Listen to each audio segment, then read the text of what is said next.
জানবো এবার আমরা জানবো পায়রার বায়ুথলি। পায়রার বায়ুথলি জানতে গেলে আমাদের বুঝতে হবে কেন বায়ুথলি দরকার। কি হচ্ছে,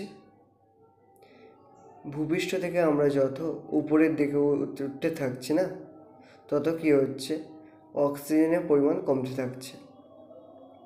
এখন জানবো যে অক্সিজেন পায়রার কেন দরকার। আমরা জানি যে খাদ্য জারণের ফলে কি হচ্ছে না, জারণ অর্থাৎ কি খাদ্যের সঙ্গে অক্সিজেন যুক্ত হচ্ছে, এবং এই অক্সিজেন যুক্ত হওয়ার ফলে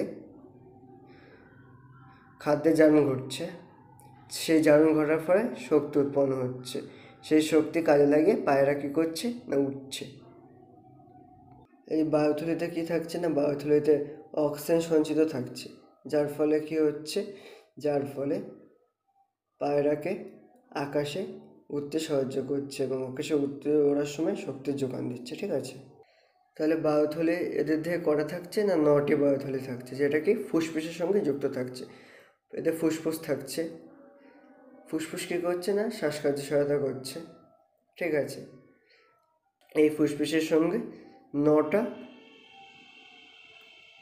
অতিরিক্ত বায়ুথলি থাকছে, যেটা কী করছে না, পায়রা যখন উঠছে সেই ওড়ার সময় অক্সিজেনকে সরবরাহ করছে।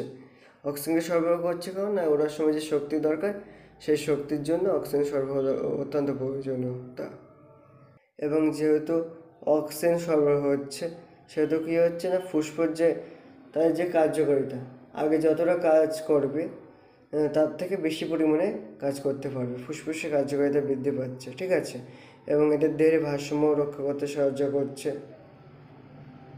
এছাড়া কী করছে না, বায়ুথলি মানে কি, যেখানে বায়ু থাকছে, অর্থাৎ বেলুনের মতো আমরা ভাবতে পারি, যার ফলে কি এদের ওজনটা কিছুটা কমাচ্ছে। ঠিক আছে।